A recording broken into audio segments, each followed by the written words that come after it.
जी इस समय मोहम्मद मुस्तफा दी खुद ਦੀ स्थिति कैसी है? एक पासे बहुत सीरियस एलिगेशंस ने, एक पासे बेटा ਤੁਹਾਡੇ ਤੋਂ दूर जा चुके हैं और बहुत ही अनफॉर्चुनेट है।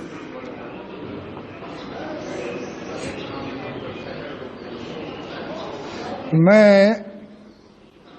दुनिया का शायद सबसे बदकिस्मत बाप हूं जी, चूंकि बाप के लिए और जवान औलाद की मौत से बढ़ के कोई गम नहीं होता। जी,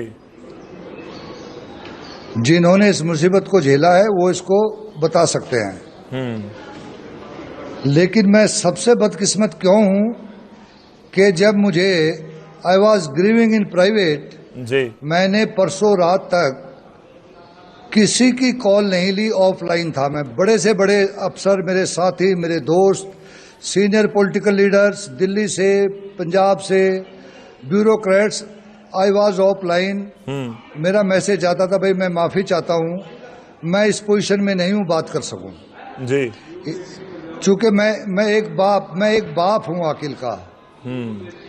जी, जब ये गंदी सियासत शुरू हुई, जी, एफआईआर दर्ज हुई, तो उस वक्त मुस्तफा ने फैसला किया कि बाप को सुला दे। और ये एक जो गंदी सियासत हुई है, इससे लड़ना है। जी, तो मैंने कल सुबह 11 बजे बाप को सुला दिया। बाप को मारा नहीं है, बाप फिर जिंदा होगा। जी, अब एक सोल्जर मेरे अंदर, जो सोल्जर रहा है सारी उम्र, अब मुस्तफा का वो सोल्जर बाहर है। मैं इन गंदी सियासत करने वालों को बेनकाब करके छोड़ूंगा। ठीक है। ये जो आदमी सामने है ना, ये तो फ्रंट है। इसके पीछे एक बहुत बड़ा लीडर है, किसी पार्टी का बहुत बड़ा लीडर है। वो ये खेल खेल रहा है। मैं वक्त आने पे उसको भी पर्दाफाश करूंगा। आपके साथ क्यों सर, आपके साथ क्यों इस तरह की सियासत हो रही है? मैं बाकी चीजों के ऊपर बाद में आऊंगा। लोग पहले ये जानना चाहते होंगे कि क्या आप ये विक्टिम कार्ड नहीं खेल रहे हैं? किसी भी पॉइंट को लेकर सियासत बोल दी जाती है, आपको क्यों, आपके साथ ये ऐसे एलिगेशन या आपके साथ सियासत हो रही है? मैं जिंदगी में विक्टिम कार्ड नहीं खेलता। जो कायर होते हैं ना, विक्टिम कार्ड वो खेलते, मैं कायर नहीं हूं। मैं एक सिपाही हूं देश का। जी, मैं विक्टिम कार्ड जिंदगी में न कभी खेला न खेलूंगा। मैं तो जंग लड़ना जानता हूं। मैंने इस देश की लड़ाई लड़ी हैं, बड़ी बड़ी लड़ाई हैं। गोलियों की छांव में मैंने अपना फर्ज अंजाम दिया है। ये नहीं है, मैं किसी से माफी नहीं मांग रहा हूं। जी, मैं गुहार नहीं लगा रहा हूं कि मेरी मदद करो। बहुत लोगों के, बहुत अफसरों के फोन आ रहे, कोई पुलिस में मदद करें। अल्लाह गवाह है, पब्लिकली मैं आपके थ्रू बताना चाहता हूं, बहुत बड़े बड़े लीडर्स के फोन आ रहे हैं। ठीक है। Any help? I said no thank you sir, no sir thank you, I will fight my own war. तो it's not a victim card, this is a dirty politics. जो शमसुद्दीन है ना, उसकी शक्ल देखी आपने? शक्ल देखी उसकी? मेरे घर में आकिल ने कुत्ता पाल रखा था, पिटबुल उसकी नस्ल है। तो मुझे उसकी शक्ल बिल्कुल उससे मिलती है। इसलिए तो इसको तो टुकड़ा डाल ले कोई, आप, मैं उसको 2000 रुपए दूंगा, आपके खिलाफ वीडियो बनवा देता हूँ। मेरा बच्चा साइकोटिक हो चुका था, 18 साल की हिस्ट्री है जी, रिकॉर्डेड हिस्ट्री है। हर बाप बच्चे में कितनी भी कमी है उनको दबाता है कि दुनिया के प्लेटफॉर्म पे लेके आता है। दबाता है ना, छिपाता है। ठीक है।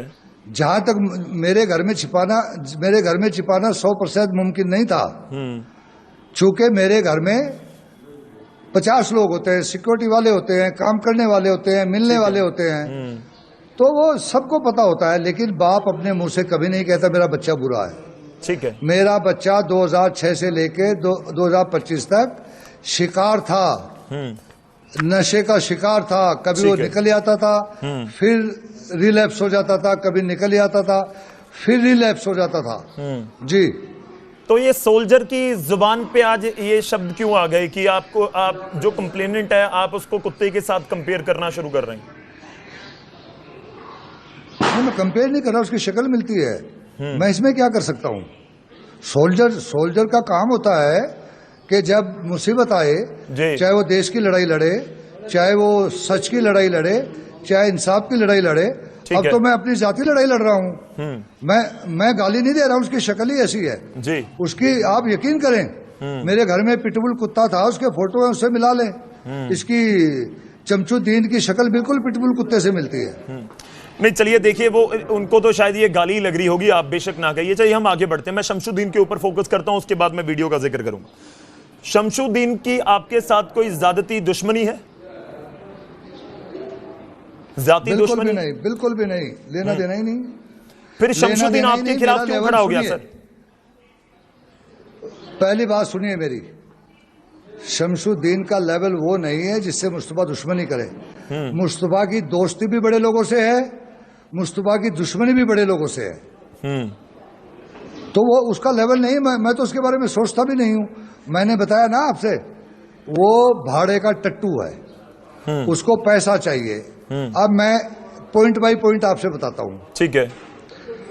ये जब जमीलुर रहमान साहब जो एमएलए हैं हमारे जी, उनके इलेक्शन में बढ़ चढ़ के हिस्सा लिया। उनका पुराना साथी है, बहुत पुराना। तो इन्होंने उनका पीए बन बैठे। 3.5 साल में इतनी लूट मचाई, कोई डॉक्टर नहीं बचा, प्राइवेट अस्पताल नहीं बचा, सरकारी नहीं बचा, बीडीओ ऑफिस नहीं बचा, तहसील नहीं बची, कोई नशे बेचने म्यूनसिपैलिटी के दफ्तर नहीं बचा जहां इसने फिरौती ना की हो। आप देखिए पूरे 117 हलकों में हाई कमांड ने, आम आदमी पार्टी के हाई कमांड ने शमशु को क्यों चुना निकलवाने के लिए? जब इसको 9 महीने पहले लात मार दी गई जमीलुर रहमान साहब ने जी, तो मैंने लोगों से पता किया भाई ये तो 24 घंटे साथ रहता था, ये तो रात में भी साथ सोते थे, साथ खाते थे, पीते थे। ठीक है। तो मुझे बताया गया, जो आम आदमी पार्टी के लोग हैं वहां के, मेरे भी दोस्त हैं मलेरकोटले में जी, कि हाई कमांड का हुक्म था कि इस फिरौती गैंग को निकालो। उन्होंने इसको लात मारी है, 9 महीने से अपने घर बैठा था। ठीक है। फिर इसको एक नया माई बाप मिल गया है, ये जिसके हाथों में खेल रहा है। ठीक है। अब आगे इसकी क्रेडिबिलिटी पे बात करता हूं। नहीं, मैं क्रेडिबिलिटी पर आ रहा हूं सर। मेरे को एक छोटा सा पॉइंट यहीं पे देखिए, बहुत सारे लोग जब आप बोल रहे हैं ना कि कोई बड़ा पॉलिटिकल लीडर है, तो वो फिर सुई घूम कर जाती है कि मलेरकोटला में कौन आम आदमी पार्टी का विधायक बन गया या कौन आपके खिलाफ इलेक्शन में, आपकी पत्नी के खिलाफ इलेक्शन में था। तो आप जमीलुर रहमान को तो क्लीन चिट दे रहे हैं कि उनका इसमें कोई लेना देना नहीं। आम आदमी पार्टी का किसी का भी लेना देना नहीं इसमें, किसी भी लेवल पे। ठीक है, किसी भी लेवल पे जी। चलिए मैं अगले सवाल पर आता हूं। शमशुद्दीन क्या आपको अच्छे से जानता है या आप उसको जानते हैं? देखिए, ये बहुत अच्छा सवाल है। मुझे सारी दुनिया जानती है, मलेरकोटला पूरा जानता है, और मैं शमशुद्दीन को नहीं जानता। कितना जानता हूं मैं बताता हूं जी। ये 2018 की बात है या 19 की जी। मैं डीजीपी ह्यूमन राइट्स कमीशन था। मेरे दफ्तर में मेरे 2 बहुत अच्छे दोस्तों को लेके आया था मलेरकोटले से जी, और हाथ जोड़ के खड़ा था चपरासी की तरह, जो उसकी औकात है। मैंने पूछा ये कौन है? कहते ये शमशुद्दीन है। बताइए? कहते जी इसके ऊपर एक बैंक फ्रॉड का केस दर्ज हुआ है, करोड़ों रुपए की, उसमें मदद चाहता है। मेरे जिंदगी में वसूल रहे हैं। मैं जब यारी दोस्ती बड़े लेवल पे करता हूं तो मैं बहुत अपने घर में, मैं अपने कबर्ड्स में स्केलेटन्स नहीं रखता, मैं अपनी अलमारियों को साफ रखता हूं। ठीक है। मैंने इसको मना कर दिया, बात खत्म हो गई। आप उससे पूछे अब 3 सवाल, मैं आपसे 3 सवाल पूछूंगा जी। जिस दिन मैं 25 तारीख को मेरे बेटे की दुआ के लिए प्रेयर मीटिंग है जी मलेरकोटले में, 26 को मैं चंडीगढ़ पहुंचूंगा। उसके बाद में SIT जब बुलाएगी मैं जाऊंगा। ठीक है।